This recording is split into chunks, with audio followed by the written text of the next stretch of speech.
Since childhood, I have been raised and loved by my grandparents. Unfortunately, my grandmother passed away due to a minor accident.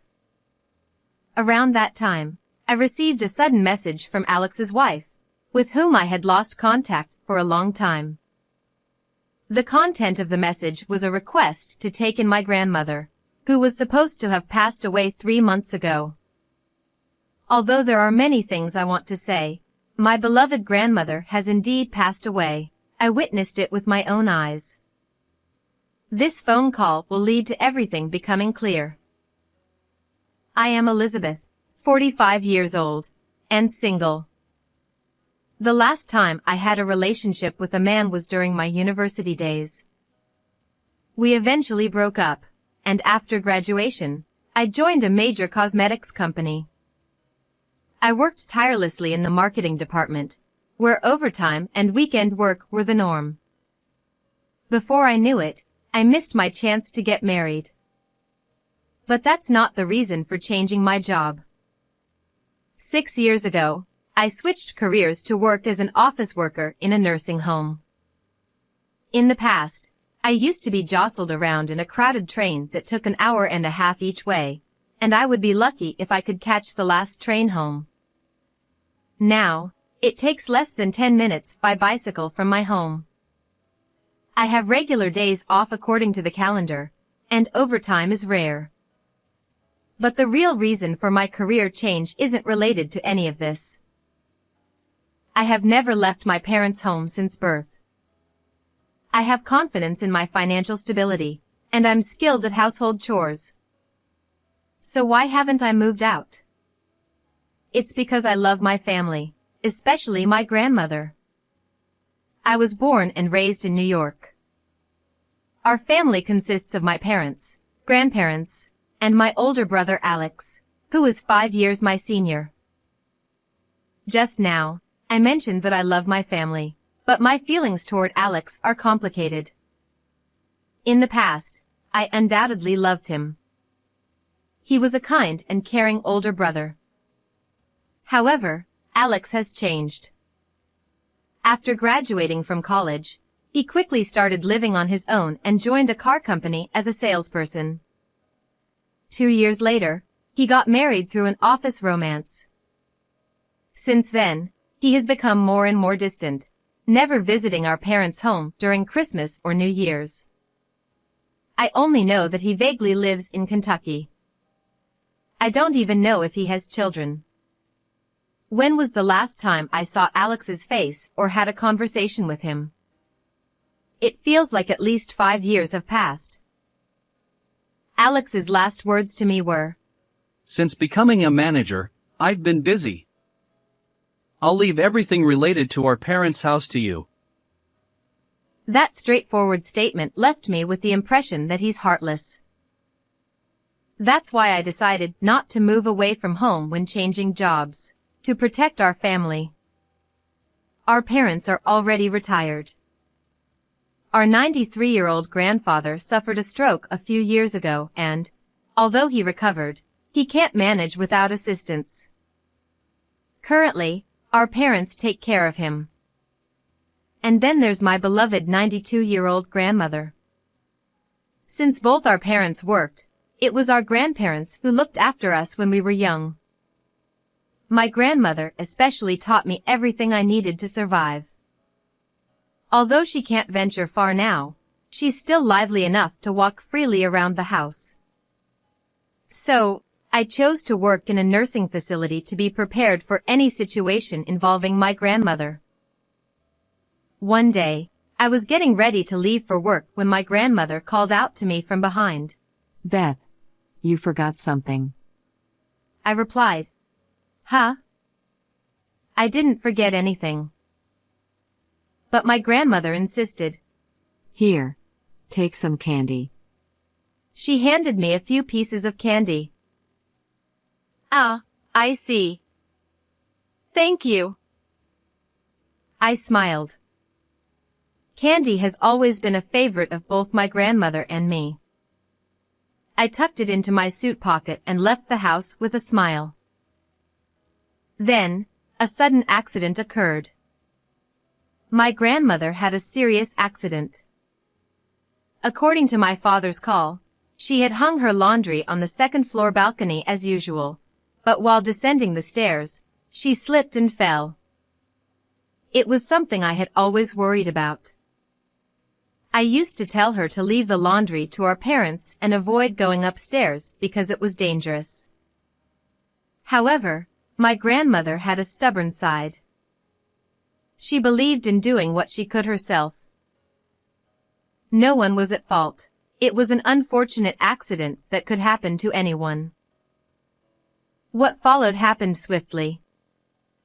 My grandmother suffered complex fractures in her thigh bone and pelvis. Unfortunately, she couldn't be discharged from the hospital where she was taken, and just 4 months later, she passed away from old age. Of course, I felt sad. I cried and cried until I was emotionally drained. But I'm an adult now. There's no time to dwell in sorrow. I have to handle everything, including the funeral arrangements. My grandmother's roots were distant, and we had no close relatives to contact. Ultimately, our family decided to hold a funeral for her with only immediate family members. Well, I have to call Alex and his wife. However, I was foolish to think that they would immediately respond once I contacted them. Neither phone calls nor emails were getting through. I sent emails, but there was no reply. As a last resort, I sent a short message on my smartphone, and the response came on the day of the funeral. I'm far away for work and extremely busy. I'm sorry, but I can't attend. I'll send money later. Who cares about money? I got angry when I read the message.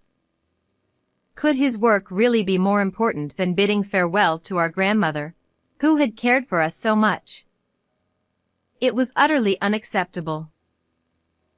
I placed flowers and some candy, her favorite, into the beautifully made-up coffin of my grandmother, who looked as if she were merely sleeping. From that moment, my perception of Alex changed. I began to despise him. Since then, the seasons have changed, and now it's winter. For me, spring, summer, autumn, and winter are all the same.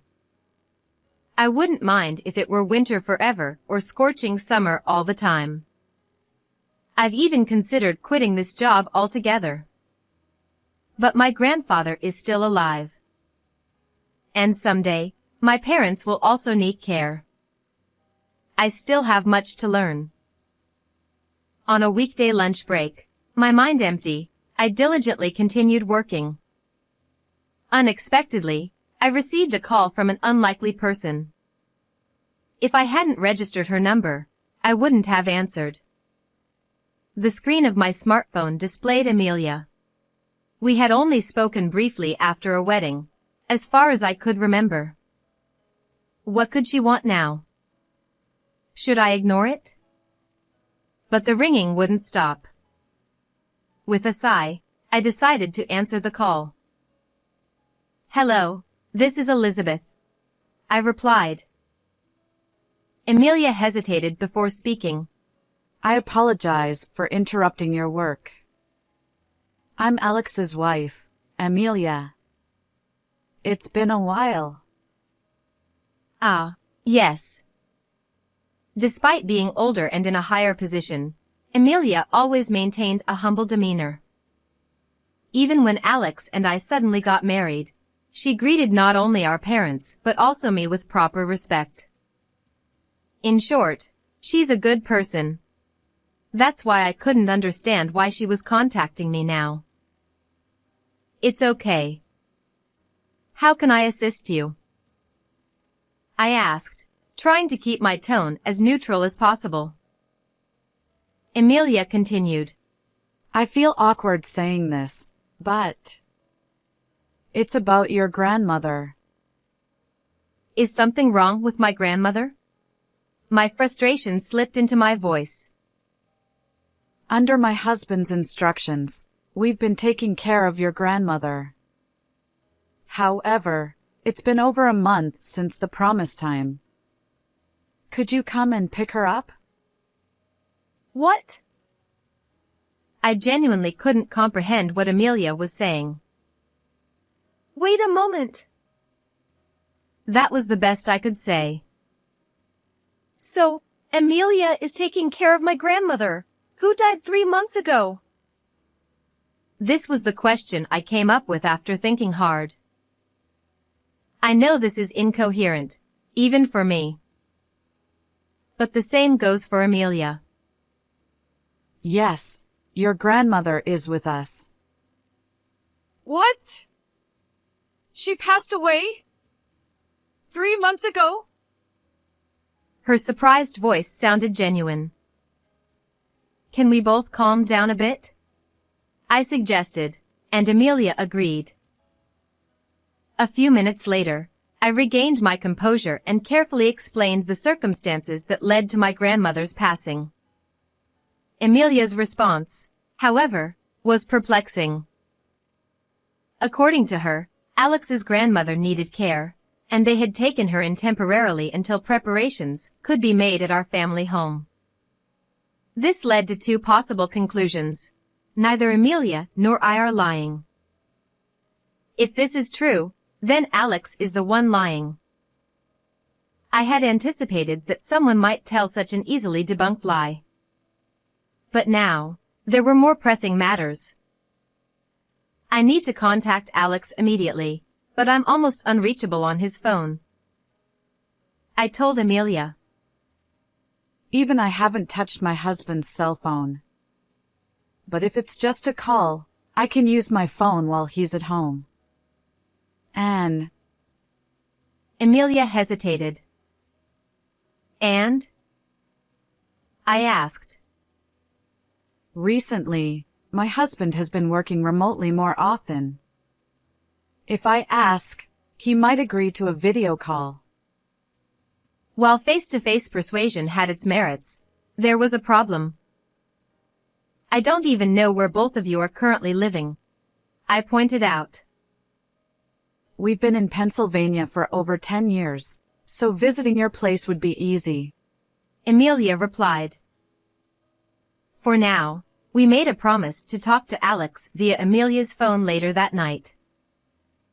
Other strategies were also devised. With complicated feelings. After all, Philadelphia is just the neighboring state. How far would he go with his lies? Asking her to take care of a stranger's elderly woman just a few months after my grandmother's passing? It's too much. It's downright repulsive. I returned home and called Alex on Amelia's smartphone at the specified time of 8:00 p.m. By Amelia's kind offer and insistence, she's currently waiting in my bedroom. Despite my numerous attempts to contact him being ignored, Amelia's phone was answered soon. The speaker was on so that Amelia could hear the conversation. Amelia, where are you right now? You haven't even prepared dinner. His high-handed and arrogant tone. This wasn't the Alex I knew. It's me, Alex. I informed him. Huh? He was clearly confused. As expected, I waited for his response. Elizabeth, is that you? Why? Where's Amelia? I'm here. Amelia's response was brief. You! Why are you with Elizabeth? Alex was momentarily speechless but quickly continued. Wait, did you tell Elizabeth about the matter? Yes, I informed her. Amelia remained matter-of-fact. I told you it was too early to discuss that. Alex's attitude suddenly changed. The matter in question was undoubtedly about my grandmother. I've heard from Amelia that you've been working remotely recently, I interjected. And what does that have to do with anything? I could vividly imagine Alex's stern expression. From here on, why don't we continue the conversation face-to-face using a remote work app? I'll send you the ID and password. I proposed. If Alex refuses, I'll take Elizabeth back home. Emilia provided backup. Fine. Reluctantly, Alex agreed. I sent Alex the ID and password via Emilia's smartphone. After a short wait, his face appeared on my computer screen. He had gained some weight since I last saw him, but there was no mistaking it was Alex. So, what's this urgent matter that requires a face-to-face conversation? I'm busy. His audacity to continue lying at this point infuriated me. It's obvious, isn't it? It's about Grandma. You asked her to take care of my grandmother, who passed away 3 months ago. What does that mean? To my surprise, Alex responded. Are you misunderstanding something? His calm reply left me speechless. Grandma's not dead. She's in my care now. And it was you, Elizabeth, who asked me to do that in the first place. What? This time it was my turn to be speechless. Is he really that scared of Emilia finding out the truth? Can people really be so despicable? And it's the real Alex. I'm so angry that tears come to my eyes. But I sent a short message too, I said tearfully. I don't remember. Besides, Grandma is here. Should I bring her over? Please do, I replied. Alex was completely unapologetic. There was no time for tears. Alex stood up and returned a few minutes later, accompanied by an elderly woman in a wheelchair. Look, Grandma, say hello. Elizabeth. It's been a while. The elderly woman spoke hesitantly. This charade needed to end. My anger surged once more. She's a completely different person. In reality, the elderly woman on the computer screen bore no resemblance to my beloved grandmother. Besides, my grandmother always called me Beth, never Elizabeth. Appearances change as people age. She might be showing signs of dementia lately, so it's no wonder your memory is fuzzy. Alex was determined to stick to his story. In that case, you probably won't accept a death certificate as proof, I retorted. Of course. Nowadays, documents can be easily manipulated. His defiant smile irritated me. But I had prepared my own strategy. Then I'll show you some evidence. Just wait a moment, I said, leaving the room. A few minutes later, I returned to my bedroom with the evidence. Ah, Alex. It's been a while. This disobedient child. Grandpa? But you were bedridden. Alex's eyes widened at the sudden evidence. I was prepared for death at one point. Even now, I can't go to the bathroom without assistance. But my mind is still sharp. He continued. I've heard Elizabeth's side of the story. The woman on the screen is my wife? Ridiculous. My wife was more beautiful. Ah. Cornered, Alex hung up the call. He was probably trying to exit the remote session too. Emilia, who had been silent until then, finally spoke up. Are you running away, Alex? To Elena's place, perhaps? Even through the computer screen, I could see Alex's face turn pale. What? I've suspected this for a while. Alex, you underestimate me. Emilia's tone was firm. Your grandmother often mentioned Elena. Of course, that's not my name or my mother's name.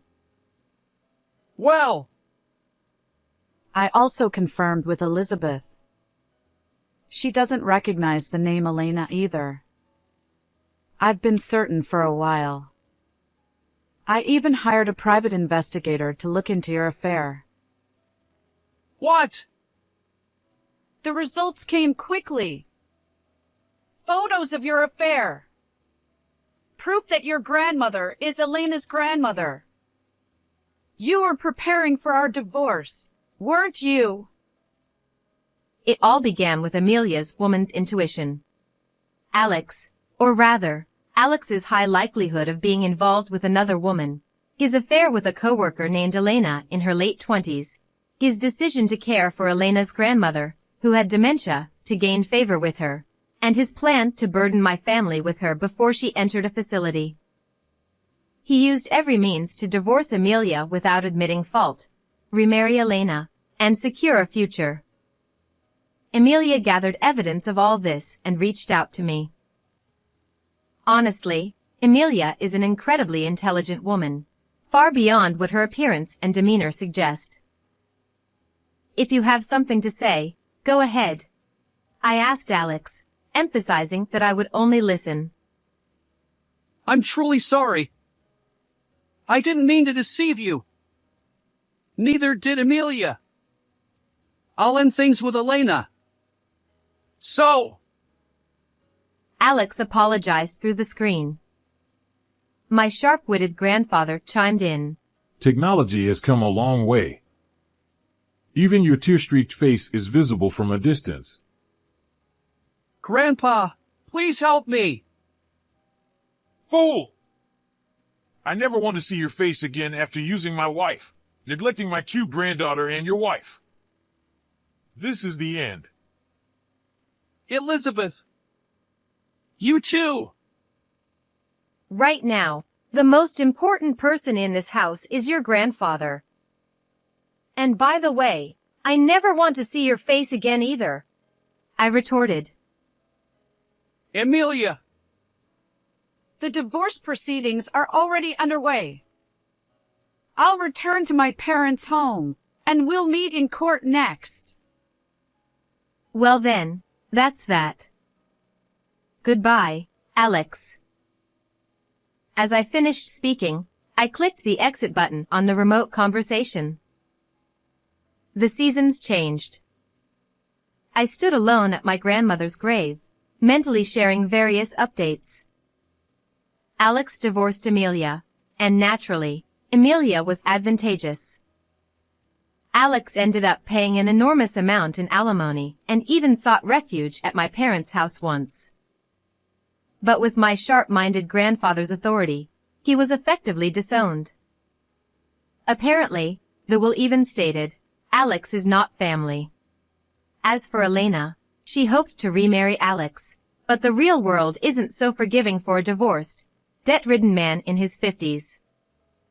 In the end, he quit the car company he'd worked at for years, now living in a cheap, cramped apartment, working day labor jobs while continuing to pay alimony. In these times, it's hard for a middle-aged man with no qualifications, let alone negative savings, to find new employment.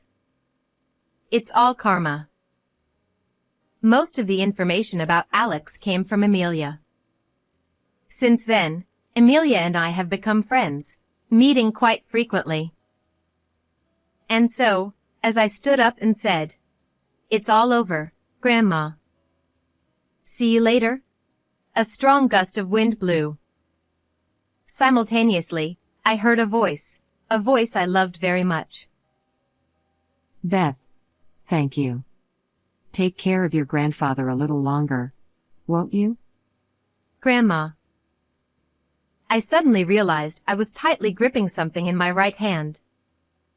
There, in my palm, was a piece of candy. That's strange. I hadn't brought any candy today. I'm not one to believe in gods or ghosts, but perhaps my grandmother is still watching over me somewhere? No, it's probably just that I unconsciously put it in my pocket before leaving. But if I consider that my grandmother might still be watching over me, I feel like I can keep going in life. Thank you, Grandma. I whispered, looking up at the sky, and left the cemetery. How did you like this story? Don't forget to subscribe to the channel. See you in the next video.